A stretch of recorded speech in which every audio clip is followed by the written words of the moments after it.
Thank you very much. Thank you.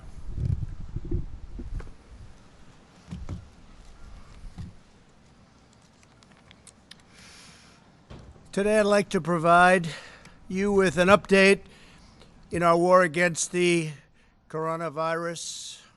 Thanks to our comprehensive strategy and extraordinary devotion to our citizens, we've had such tremendous support all over. We continue to see encouraging signs of progress. Cases in New York area, New Orleans, Detroit, Boston, and Houston are declining. Denver, Seattle, Philadelphia, Washington, D.C., Atlanta, Nashville, Indianapolis, and St. Louis are all stable and declining. All parts of the country are either in good shape, getting better, in all cases getting better, and we're seeing very little that we're going to look at as a superseding hotspot. Things are moving along.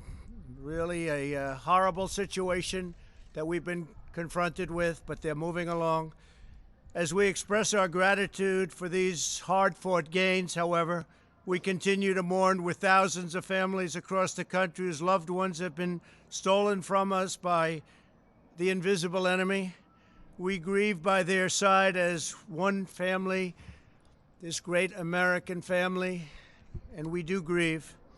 We also stand in solidarity with the thousands of Americans who are ill and waging a brave fight against the virus. We're doing everything in our power to heal the sick and to gradually reopen our nation and to safely get our people back to work. They want to get back to work, and they want to get back to work soon. There's a hunger for getting our country back, and it's happening faster than people would think. Ensuring the health of our economy is vital to ensuring the health of our nation. These goals work in tandem. They work side by side. It's clear that our aggressive strategy to slow the spread has been working and is saving countless lives. For those who are infected, we've taken unprecedented action to ensure they have the highest level of care anywhere in the world. The federal government has built more than 11,000 extra beds, shipped or delivered hundreds of millions of pieces of personal protective equipment, as you know. In fact, some of the people here are going to be talking about it, some of our greatest executives, some of the greatest anywhere in the world, and distributed over 10,000 ventilators. And we now have, in a very short period of time, many have been delivered and hundreds of thousands are being built. And frankly, every governor has more ventilators right now than they know what to do with. They're actually shipping them to different locations, and we're shipping some to our allies and others throughout the world because we have ventilators. Like the job that they've done in getting this very complex piece of equipment built is actually incredible. You don't hear about ventilators anymore except in a positive way. We've launched the most ambitious testing effort, likewise, on Earth. The United States has now conducted more than 5.4 million tests, nearly double the number tested in any other country, more than twice as much as any other country. Think of that. Moments ago, I came from a meeting with some of our nation's largest retailers, including Walmart, Walgreens, CVS, Rite Aid, and Kroger. We're joined by the leaders of those great companies, and we also have with us the leaders from the world's top medical diagnostics companies and suppliers, Thermo Fisher, LabCorp, Quest, U.S. Cotton, and the American Clinical Laboratory Association. These are great companies. These private sector leaders, along with others such as Roche, Abbott, Becton Dickinson, Hologic, and Cepheid, have been exceptional partners in an unprecedented drive to expand the state's capabilities and our country's capabilities. The job they've done has been incredible. The testing that's been developed and being developed right now has been truly an amazing thing. I want to thank Abbott Laboratories for the job they've done. I want to thank Roche, and in particular, those two have really stepped forward. Abbott with a 5-minute test that people can take, and in 5 minutes they know what the answer is. I'd like to ask, if I could, the executives of these great companies, and They have really helped us a lot over the last 45-day period. We're talking about a 45-day period when many of us met. And since then, what Walmart and the others have done has been nothing short of amazing. So I just want to ask them to come forward and say a few words about their company. Plus, they're going to make a big contribution to our country. Please, come forward, please. Thank you. Come on up. Thanks. Thanks very much. Thank you, Mr. President, and thank you for all of you for being here today. And what we'd like to talk about is the progress we made. The last time we were here was March 13th, and we've made tremendous progress. And none of that progress could be made without the 47,000 people at Quest Diagnostics that are working around the clock on working up the test and running the test and delivering the results that we need. As far as results, we've made tremendous progress. We are currently at Quest Diagnostics testing about 50,000 tests per day. We've been pushed by the task force to bring up that number. By the end of May, we'll have 100,000 tests per day, about 3 million tests, and these are the molecular tests that we do today. We've also brought up serological testing. We started that this past week, and by the end of May, we'll be close to 250,000 a day, about 7,000 a month. So you put those two numbers together, it's about 10 million tests by the end of May that we'll be doing at Quest Diagnostics. We're doing that also in a quicker way. Turnaround times were somewhat of an issue at the early days. We've reduced that to 1 to 2 days. Our turnaround time for people in beds, hospital beds, is less than 24 hours. And we're doing that in the same way we've done it with the FDA and with CLIA, delivering the quality that you all expect. And convenience will improve as well with convenient solutions that will be able to swab individuals more easily and also deliver to consumer, the ability to have consumers choose a test online with a telehealth provider. So with that, I'd like to offer my colleague the podium as well.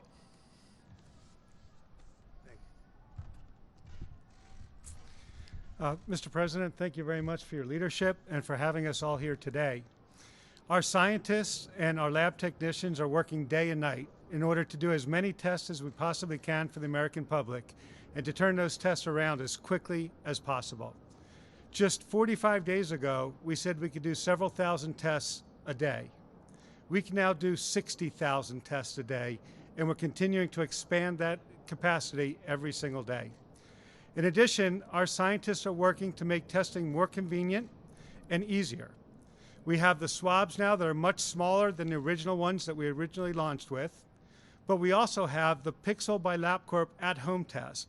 That test right now is for healthcare workers on the front line and first responders, but we will be rolling that out much more broadly over the coming weeks. And we're going to roll it out with absolutely no upfront cost for the individual consumers. At the same time, we're building our capacity for serology testing. And we can currently do about 50,000 today, and we'll be able to do several 100,000 per day by the middle of May. And we're going to be working with the retailers, our colleagues that are here today, to help them as they expand their testing capabilities across the entire country. And lastly, Mr. President, we have a rather large drug development business, and we will continue to work with our colleagues in the pharmaceutical and the biotechnology industry to ensure we do everything we possibly can to enroll clinical trials fast so that we can get new treatments and potential vaccines. Thank you. Thank you very much. Thank you very much. Please go ahead. Thank you. Mr. President, thank you, and thank the administration for all of their collaboration to enable Thermo Fisher Scientific to be able to produce the test kits that companies like LabCorp and Quest and the public health labs around the world run. We met our original commitments of producing 5 million kits a week, and we're up to scaling that to double that in the coming weeks in terms of supporting testing around the world. I'd like to thank my 75,000 colleagues around the world for their tireless effort to make that a reality and supporting all of our customers to have the testing necessary to get America back to work. Thank you very much. Great job.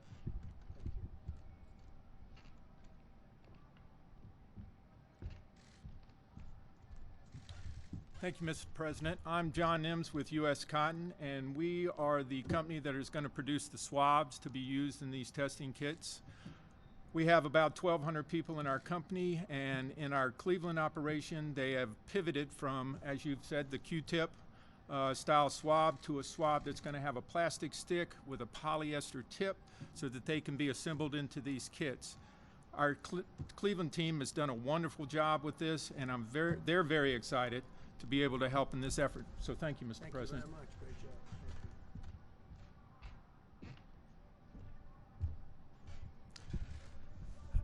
Mr. President, thank you. I'm Larry Merlo with CVS Health, and it was just over a month ago that we opened up our first drive-through test site. And since that time, we have opened large-scale testing facilities across 5 states in partnership with the administration and working with the governors of Rhode Island, Massachusetts, Connecticut, Georgia, and Michigan. And these sites are enabling us to test approximately 1,000 individuals a day with real-time results. We now have a capacity to test about 35,000 individuals each week. And this afternoon, we announced plans to expand that capacity even further.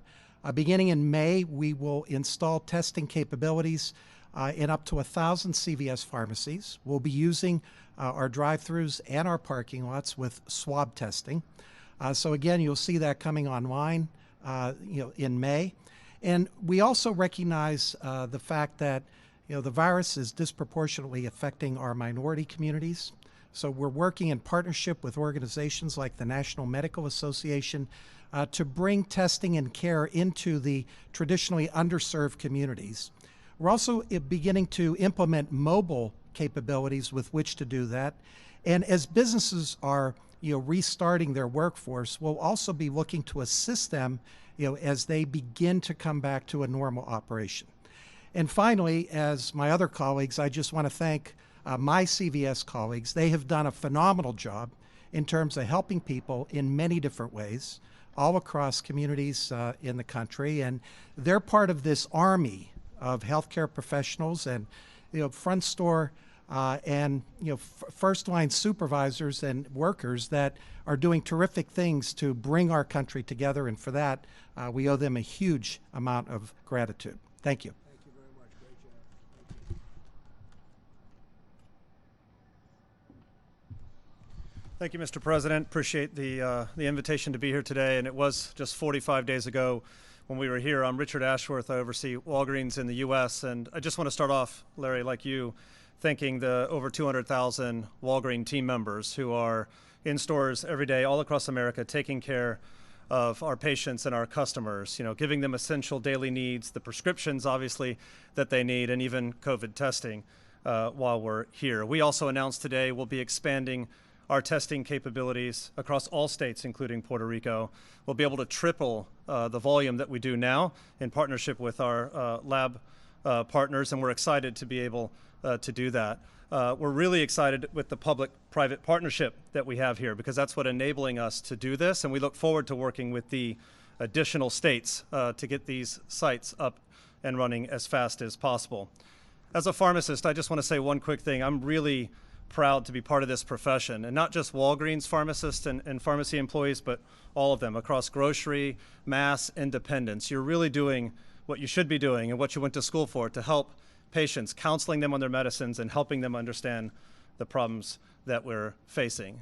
Pharmacy is right here in it with everyone together in the community, and we look forward to being part of the testing like we are now, serology, whatever that might look like in the future, and eventually treatment when the vaccine does come. So thank you, Mr. President, for the opportunity. Great job. Thank you. Very much.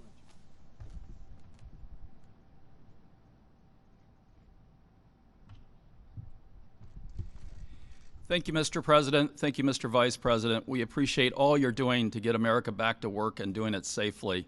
I represent Kroger, and my name is Rodney McMullen. And I am so proud of our nearly 500,000 associates that are doing everything every day to keep customers safe and our associates safe. And one of the things that we were able to do is provide the basic practices we're doing. We call it Blueprint. And it's the things that all of us can learn from on how to get America back working. We also announced earlier today continuing to accelerate our practice on testing. We are actively engaged in 6 states. In the next couple of weeks, we'll take that to 12 states. and the number of tests that we do continues to grow faster than that. Together we will win. Together we will solve this problem and move on. America is always great. Thank you again. Thank you very much.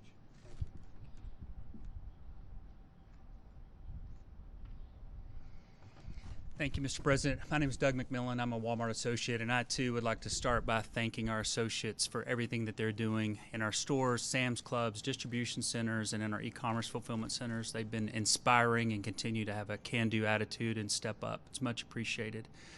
We started 45 days ago, as did everyone else, and we've been operating sites for a while now. We're now up to 20 sites across 11 states. By the end of next week, we'll be to 45, and by the end of May, we'll be at 100. We also, a few weeks ago, Vice President Pence and I were in a distribution center in Virginia, a food distribution center. He was kind enough to come and thank our associates for us there, which is much appreciated. And the President and Vice President were speaking on the phone about surgical gowns, and the President asked if we could put in an order for millions of surgical gowns, and we don't normally buy those, so I wasn't sure if we were going to be able to do that. But I'd like to thank our apparel team and McKesson in particular for partnering with us. We've been able to, in the month of April, secure an additional 2.5 million surgical gowns. And by the end of May, we'll have an additional 6 million available to help. So thank you for the opportunity to serve and for being here. Great job. Thank you.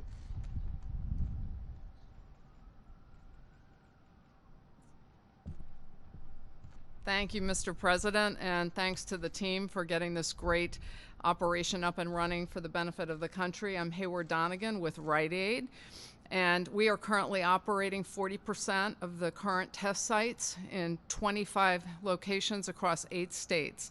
And I had the opportunity, as I was driving up, to stop at our Richmond location and see the testing in action and thank the associates, whether it be security or pharmacy, front end, everybody who's helping with this great effort, and all of the customers that appreciate this so much. It was really amazing to see. And I want to thank my 50,000 associates also for keeping these retail locations up and running during these really, really tough times. It's been quite amazing. And we, too, are going to expand our testing, and we're doing about 1,500 a day. Thanks. Thank you very much. So thank you all very much. It's incredible what we've done together over a short period of time. I want to thank our Vice President for the task force and the work. Every day it gets better, and we had a fantastic call with the governors today. And I would say that they are as thrilled as they can be, considering that the fact is that there has been so much unnecessary death in this country. It could have been stopped, and it could have been stopped short, but somebody a long time ago, it seems, decided not to do it that way, and the whole world is suffering because of it, 184 countries at least. But I want to thank all of these great business men and women for the job they've done. They've been fantastic with us, working with us. And as you know, for several weeks, my administration has encouraged the governors to leverage unused testing capacity in states. Very few understood that we have tremendous capacity. Then 1 week ago, we provided each governor with a list of names, addresses, and phone numbers of the labs where they could find additional testing capacity in their states. Within 48 hours, the number of tests performed across the country began to absolutely skyrocket. On Saturday alone, more than 200,000 test results were reported, which is a gigantic number, bigger than any country anywhere in the world for a much longer period of time. A number that is an increase earlier in the month when we tested roughly less than 100,000 a day. So we much more than doubled it, and that will be doubling again very shortly. We are continuing to rapidly expand our capacity and confident that we have enough testing to begin reopening and the reopening process. We want to get our country open, and the testing is not going to be a problem at all. In fact, it's going to be one of the great assets that we have. Today, we're releasing additional guidance on testing to inform the states as they develop their plans for a phased and very safe reopening. Our blueprint describes how states should unlock their full capacity, expand the number of testing platforms, establish monitoring systems to detect local outbreaks, and conduct contact tracing. We have it all. other countries are calling to find out what are we doing and how do you do it, and we're helping them. We're dealing with a lot of countries, helping them on testing, just like we did on the ventilators. I directed our Medicare program to make it easier for seniors to get the testing that they need, and the pharmacies, as you know, we are allowing pharmacies now to do testing, and we have other testing locations that we're going to be allowing also, but having pharmacies get involved in testing is a very big deal. We're also asking governors to do the same in their Medicaid program, so they're going to be able and authorized to do the same in Medicaid. So that's a big deal. So we're deploying the full power and strength of the federal government to help states, cities, to help local government get this horrible plague over with and over with fast. There's tremendous energy in our country right now. There's energy like people haven't seen in a long time, a spirit that they have not seen, and we're doing very well, considering what happened to us and considering if you look at what happened to others. This is something that the world has not seen for a long, long time. You can probably go back to 1917, where it was a terrible period of time. You all know what happened in 1917. That's over 100 years ago. With that, I'd like to introduce, if I might, Dr. Birx, if you could come up, and then Admiral, you'll come up, and between the two of you, you'll explain the entire process and how much progress we've made and where we're going. Thank you very much. Thank you, Mr. President. So the blueprint lays out the roles and responsibilities to enhance our partnership between the private sector and the public sector, bringing together state and local governments with the federal government to ensure that we can accomplish and achieve our core principles and objectives. We can have the first slide. The core elements of the testing plan include both three elements: robust diagnostic testing plans developed in partnerships with state, and I just really want to thank the governors and the health officials, both at the state and local levels, who've been working with us day and night to work through these issues, and also all the laboratory directors in many of the states, as well as the American Society for Microbiology, who've been working with us to ensure that the plans were efficient and effective. Within the robust diagnostic testing plans, it was really unlocking the full capacity of the state, increasing the number of testing platforms. We now have multiple tests for different platforms, increasing the ability to collect samples, increasing testing and laboratory supplies, and ensuring that we work together to make sure that every client receives the tests that they need. This is added with timely monitoring systems. And what do I mean by that? It's systems where we bring together the ability to not only diagnose the symptomatic, but proactively and interactively work with individuals that we know are at higher risk. We've worked with states to look at where the outbreaks have occurred when they're not in the large metros, and we see that it occurs very often in places of closed settings among our Native Americans and among our long-term care facilities. So an active monitoring program that's active, integrated, and innovative. And then combining us with the third element, which is the rapid response program, relying on CDC to be working with state and local governments to ensure that every symptomatic case, and critically the asymptomatic cases, are quickly tracked and traced to ensure that we can not only control this epidemic, but predict outbreaks before they expand. And then finally, the plan includes an approach of using science and technology to develop even newer platforms, more efficient testing, really ensuring that the antibody tests that are utilized and recommended by both FDA and CDC have high quality in predicting both exposure to the virus and antibody development. And then finally, working on innovative tests that could be high throughput and point of care, an antigen-based test, or a point of care expanded nucleic acid test. Thank you.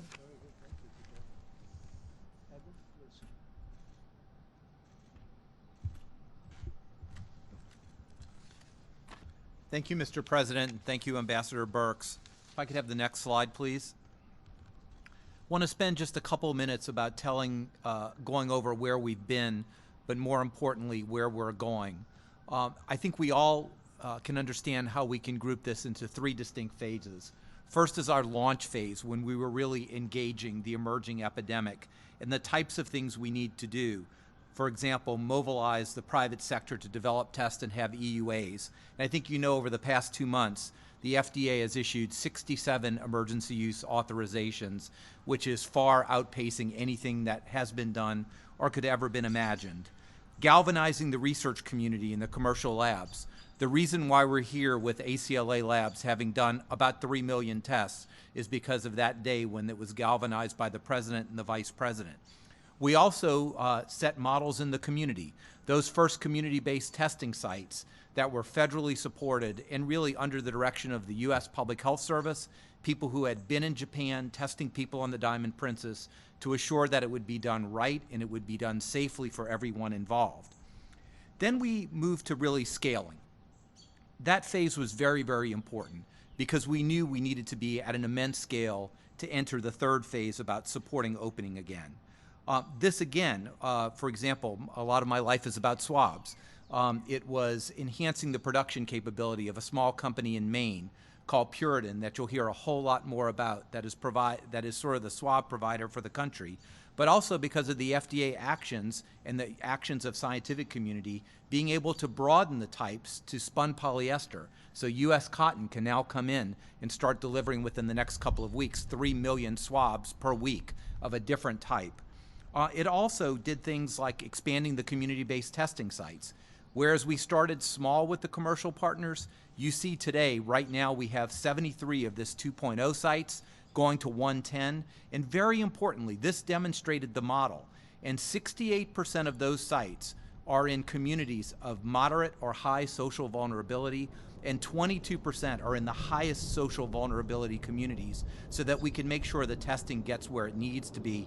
You've just heard that that could be expanded to thousands of sites. And finally, stage 3, which is very exciting, coordinating with governors to support testing plans and rapid response programs. Over the past week, a multidisciplinary team from the White House, HHS, FDA, FEMA, has met virtually with multidisciplinary teams from every state, Puerto Rico and the District of Columbia, to understand what their testing aspirations are and to make sure that we can meet those demands. We're going to have another round of those calls this week, but as we talked about earlier today, we will be able to supply every state with the supplies and the tests that they need that will dramatically increase the number of tests we've done to this point. And just to give you an idea, the supplies that we will be providing to states, the minimum that we're supplying to states is approximately double in that month than the Republic of Korea has performed in the 4 months to now accumulated, to give you an idea of the amount of testing that we're going to be doing. So I'm very excited right now as we complete this ecosystem with the large reference labs, the LabCorp and Quest providing the very high throughput, large-scale testing, the galvanizing of the hospitals and academic labs that Dr. Birx has done by a machine-to-machine understanding and promoting that with the governors, and of course using point-of-care testing when and where that's very important to stop outbreaks or in remote areas like in the Indian Health Service or in Alaska. Thank you, Mr. President. Thank you very much. Thank you. Great job. Thanks, Brad. Okay, so with that, we're here to answer some questions. Mike is up here also, so we'll answer. Steve, please go ahead. Grapple with when and how to open their states. What's the best advice from you on what they should do? How quickly? Well, we how want them to do it. slowly? We recommend that they do it as quickly as possible, but safely. We want everyone to be safe. And I think you're seeing that. You're seeing a lot of governors get out and they want to open it up.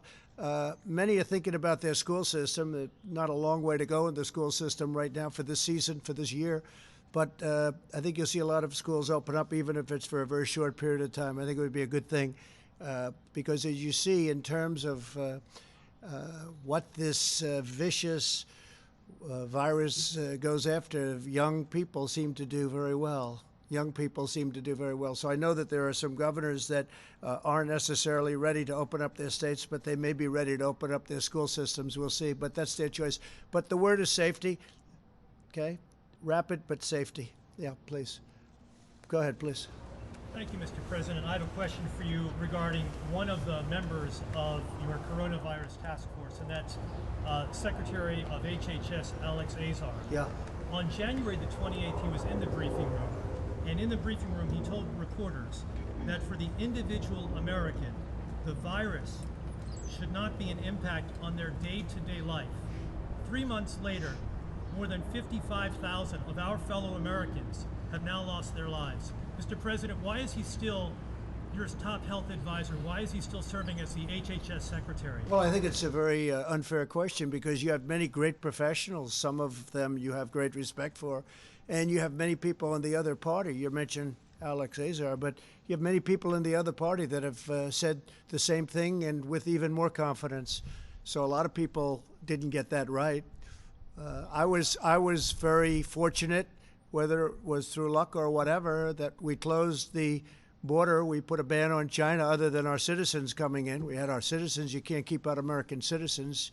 You know, gee, you can't come back into your country. That's a little tough to do, but we put a ban on China. That was very fortunate. But I could tell you that Nancy Pelosi was dancing in the streets in Chinatown. She wanted to go, let's go out and party. Now, that was late into February, so you don't mention that, but you could mention that. Go ahead. Any other? Please, go ahead. Go ahead. Mr. President, he has not been in a briefing. Yeah, please, stand up. Since April the 3rd. Does that show confidence? You should have no complaints, please. Thank you, Mr. President. Yesterday, you retweeted someone who alleged that Democrats have quoted, quote, inflated the mortality rate of the coronavirus by underreporting the infection rate. Do you believe that's true, that there's some sort of conspiracy theory regarding the number of infections states are reporting? Well, I can only say what we're doing. We're reporting very accurately. If you look at other countries are not. I mean, you can look at China, you can look at numerous countries where I don't think those are right numbers. I can only say what we're doing. It's very important to us to do very accurate reporting, and that's what we're doing. John, go ahead, please. By retweeting that, Mr. President? Thank you. Please. Mr. President, I wanted to ask you about the Payment Protection Plan, the CPP plan to help small businesses. Yeah. There have been a lot of concerns today with the website just not working. In fact, we heard from the American Bankers Association saying that they are deeply frustrated and that until it's fixed, American banks will not be able to help struggling small businesses. Do you know? Can you Well, I just came out and I hadn't heard. I heard there was a glitch. We'll find out whether or not that's so. Certainly, it did work out very well for the original amount of money. This is the second amount, and I'll find out about that. We're relying on the banks to go out and do an accurate job. Yeah, please, in the back. All the companies that get aid, Mr. President. Well, I wouldn't mind doing that. I don't know what the legal status of something like that. I would like to do that, as far as I'm concerned. I'm not involved in that process, but I would certainly like to have it listed. I'd have to find out if there's a legal problem, but if there isn't, I would do it gladly. Please. Mr. President. Charlie Spearing from Breitbart News.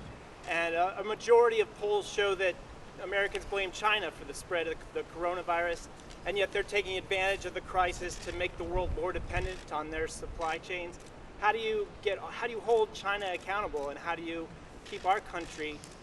Well, Charlie, there are a lot of ways you can hold them accountable. We're doing very serious investigations, as you probably know, and we are not happy with China. We are not happy with that whole situation, because we believe it could have been stopped at the source, it could have been stopped quickly, and it wouldn't have spread all over the world. And we think that should have happened. So we'll let you know at the appropriate time, but we are doing serious investigations. American businesses from relying on China for their supply chains. How do you fix that? Well, we've already discussed that, and especially having to do with medical supplies and others. If you looked prior to this virus, the deficit was coming way down under my administration because I put massive tariffs on China. We took in tens of billions of dollars, gave some of it to the farmers who were unfairly targeted by China. Nobody's ever done that before. We never took in 10 cents from China. Now, all of a sudden, I think you know very well, we've taken in tens of billions of dollars.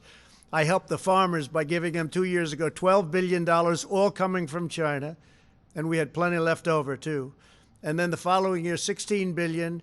And this year, we're also going to help our farmers. But nobody's ever done a thing like that because they were targeted unfairly by China. So we're doing a very strong investigation, and we'll let you know what the result of that is. We should be able to get the answers to. Mr. President, go ahead, please.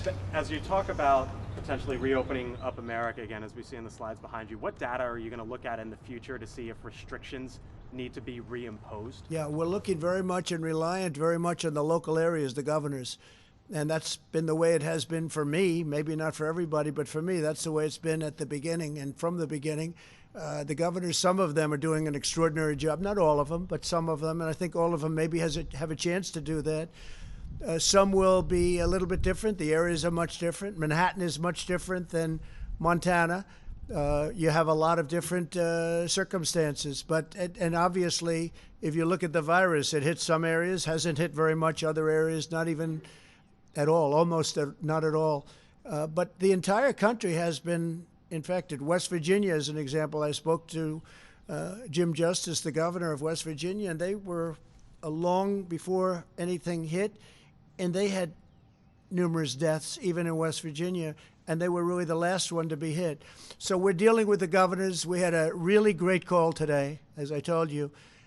Very, very solid. These were not complaining people. These were people that they had everything they needed. They had their ventilators. They have their testing.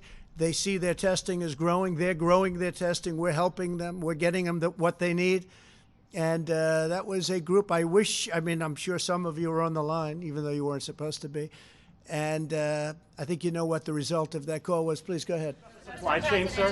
Following up on Charlie's question on making China, holding them responsible, Germany sent a bill to China for $130 billion, 130 billion euros for the damages caused by the coronavirus. Would your administration look at doing the same? Well, we could do something much easier than that. We have ways of doing things a lot easier than that. But Germany's looking at things, and we're looking at things, and we're talking about a lot more money than Germany's talking about. Yeah, please go ahead. Mr. President, we haven't determined the final amount yet. Thank you, Mr. President. It's very substantial. If you look at the world, this is worldwide damage. This is damage to the U.S., but this is damage to the world. Yeah, please. Thank you, Mr. President. Attorney General William Barr directed federal prosecutors to watch out for state and local officials that might be violating the Constitution by some of their stay-at-home orders.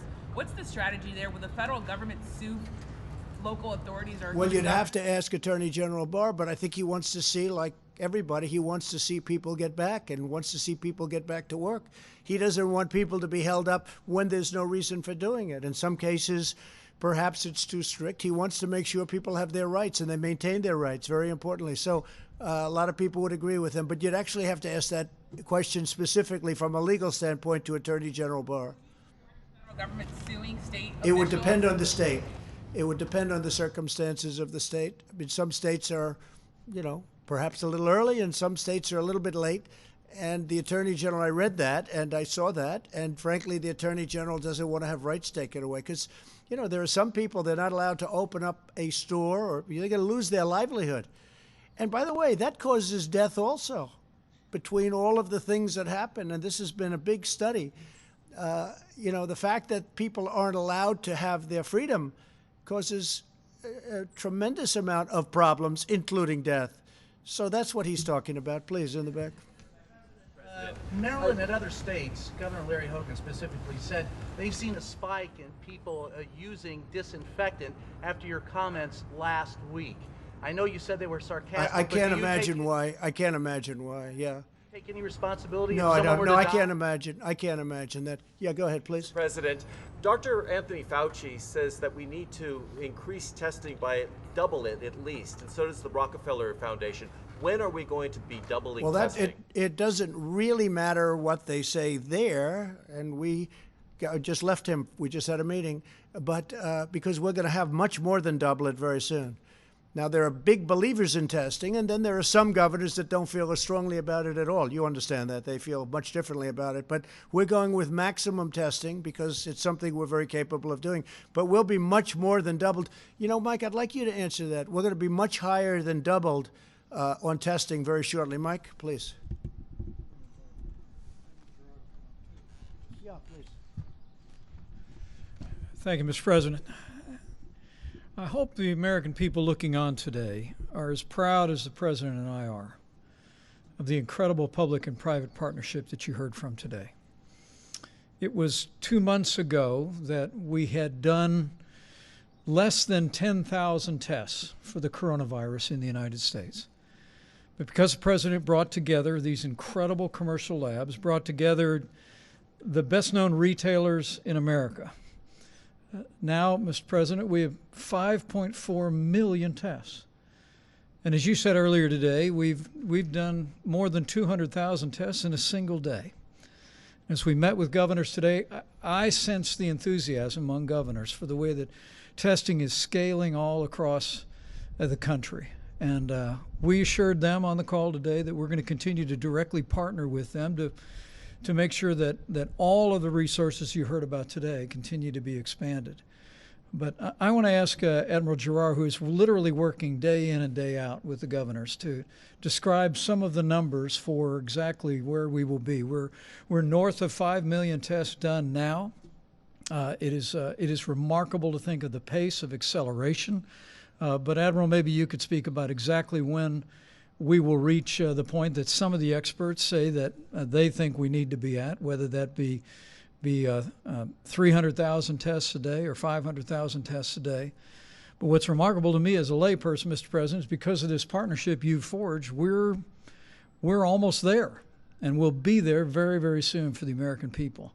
But everyone who is as anxious to see America reopen as this president and our entire administration are should know that the three-phased approach that the president outlined 10 days ago, we believe, and I believe increasingly governors understand around America, that we have a sufficient amount of testing today for every state that qualifies to enter phase one to begin to reopen their economies.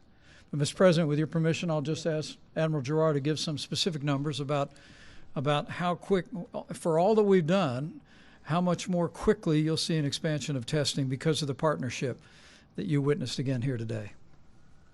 Thank you, Mr. President, Mr. Vice President. The number of tests that need to be done depends on the state level. You understand that places where there's high virus circulating will need many, many more tests. Places that do not have high virus circulating may need less tests.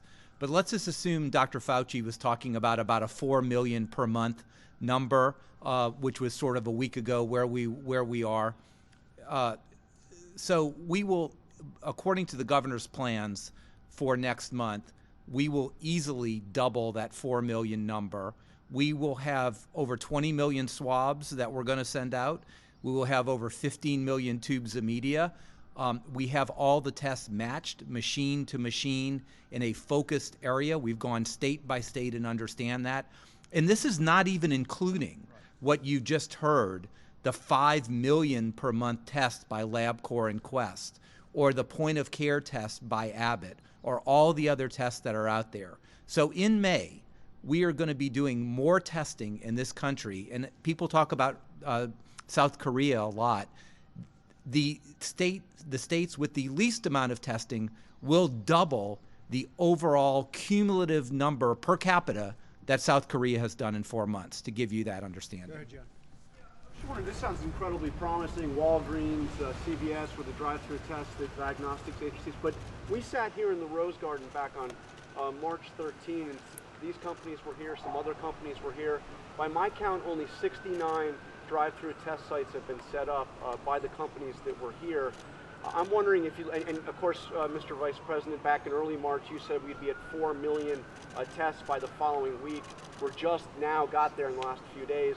So what have you learned about what went wrong, a month and a half, or over the last month and a half or 2 months, and what's going to go right now? What lessons have you learned from the mistakes over the last month and a half or so? John, I appreciate the question, but it represents a misunderstanding on your part and frankly a lot of people in the public's part about the difference between having a test versus the ability to actually process the test.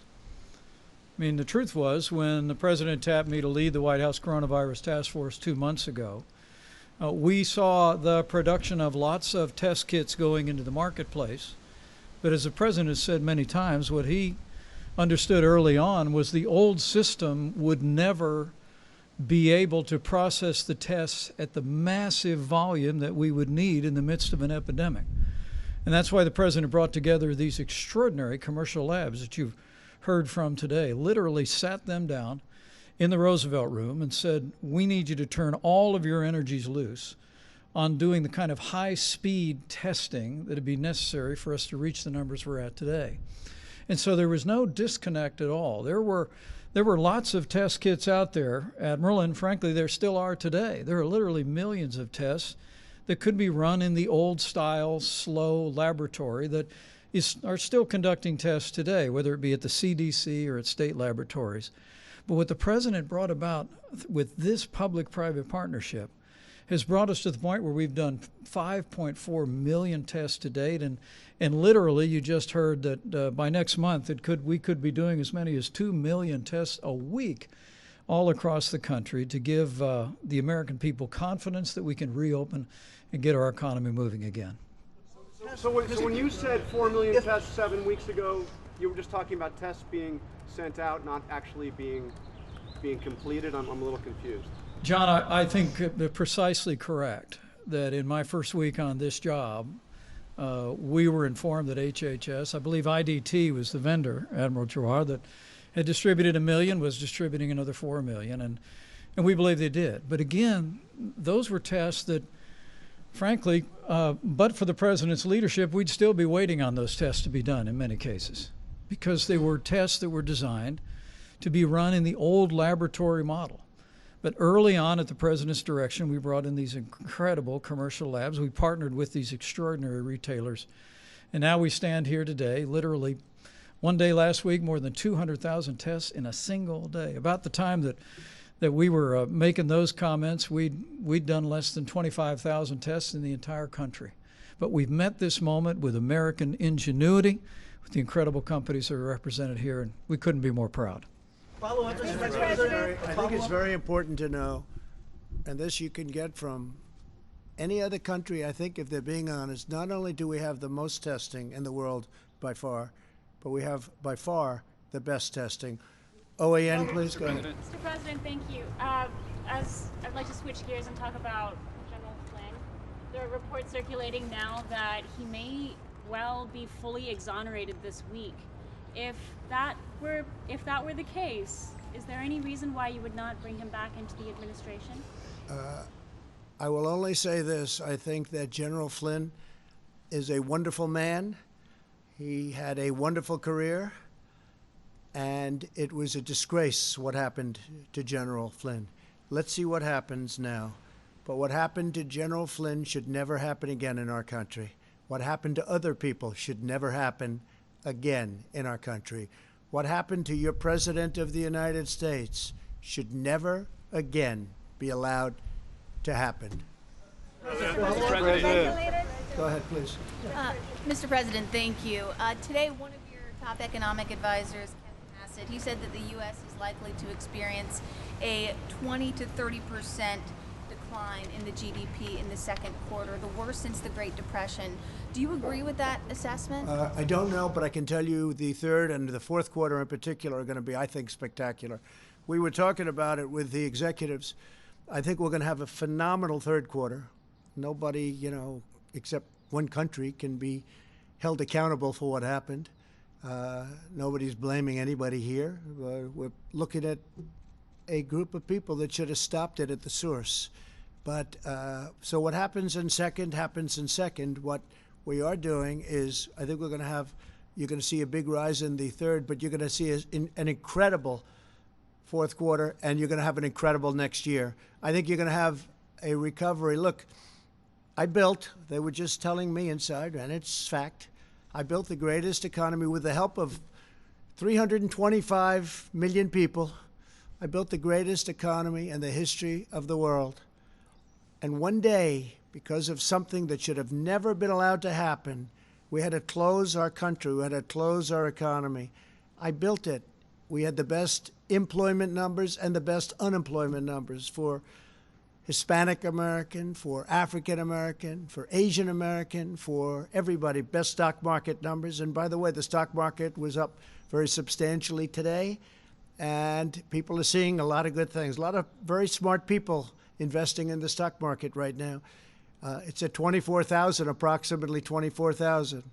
And if you would have said, with the tragedy that this country had to endure and go through, with all of the death and the people that died and were so badly hurt by what happened, and you can only say God bless them, but if you would have said that our country would be in the position we're in now. We're ready to move forward. We'll never forget loved ones. We'll never forget these great people that sacrificed for a reason of incompetence or something else other than incompetence, what happened at a point where they could have protected the whole world, not just us, the whole world. But we had the greatest economy ever in the history of our world, and I had to turn it off in order to get to a point where we are today. And now we're making a comeback, and I think we're going to have economically, from an economic standpoint, next year an unbelievable year. And I think that you're going to see a fantastic fourth quarter, and the third quarter will start to build. But the second quarter, obviously, you're going to have GDP lack of growth. I'm looking at the head of Walmart. What a job Walmart's done in going through something. I mean, they were doing yeoman's work, including getting us millions of really very, very protective outfits. And I mean, the job that Doug and Walmart did was incredible. Millions of outfits, and those are high quality. I've seen them. Those are high quality. That's what we need. So people have stepped up to the plate. I think we're going to have a really good, I think it's going to start building. I think it's going to build fast. I think it'll be a tremendous, tremendous comeback.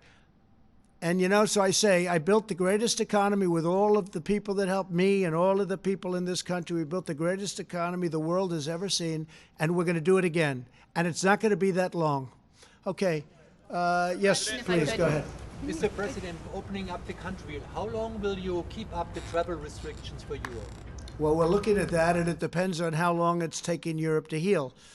Italy is starting to make a comeback. I'm very happy to see that with my friend, the Prime Minister.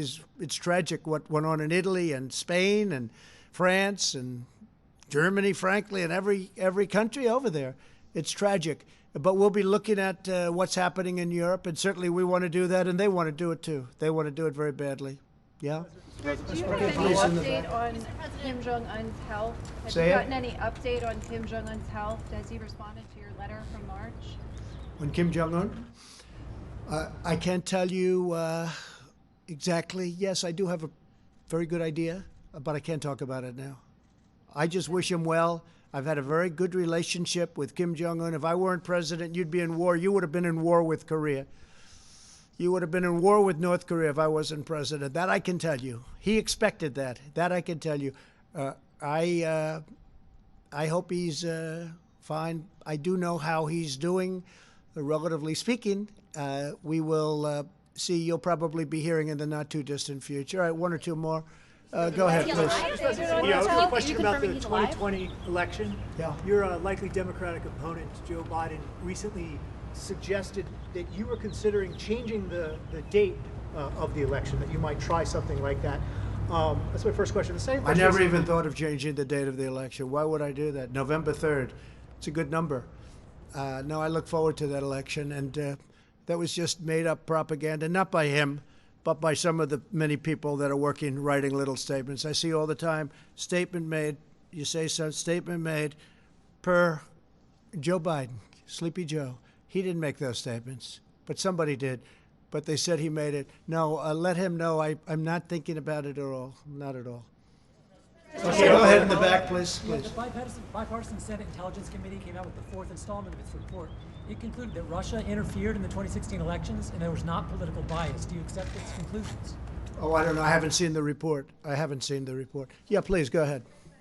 President, nice to see you. I think you have a good relationship with North Korean leader Kim Jong-un. But last Saturday, Senator Graham, he mentioned in the Fox News, he interviewed, he said he didn't say anything last Saturday. Kim Jong-un Nobody knows where he is, so he obviously couldn't have said it. If you have this is breaking news. Yes. That Kim Jong-un made a statement on Saturday? I don't think so. Okay, go ahead. Let's do one more, please, in the back. If an American president loses more Americans over the course of 6 weeks than died in the entirety of the Vietnam War, does he deserve to be reelected? So, yeah, we've lost a lot of people, but if you look at what original projections were, 2.2 million, we're probably heading to 60,000, 70,000. It's far too many. One person is too many for this. And I think we've made a lot of really good decisions. The big decision was closing the border or doing the ban, people coming in from China, obviously other than American citizens, which had to come in. Can't say you can't come in, you can't come back to your country. I think we've made a lot of good decisions. I think that Mike Pence and the task force have done a fantastic job. I think that everybody working on the ventilators, you see what we've done there, have done unbelievable. The press doesn't talk about ventilators anymore. They just don't want to talk about them, and that's okay. But the reason they don't want to talk, that was a subject that nobody would get off of. They don't want to talk about them. We're in the same position on testing. We are lapping the world on testing, and the world is coming to us. As I said, they're coming to us saying, what are you doing? How do you do it? We're helping them. So, no, I think we've done a great job. And one person, I will say this, one person is too many. Thank you all very much. Thank you. Thank you. Why did Maryland have to go to South Korea to get 500,000 tests?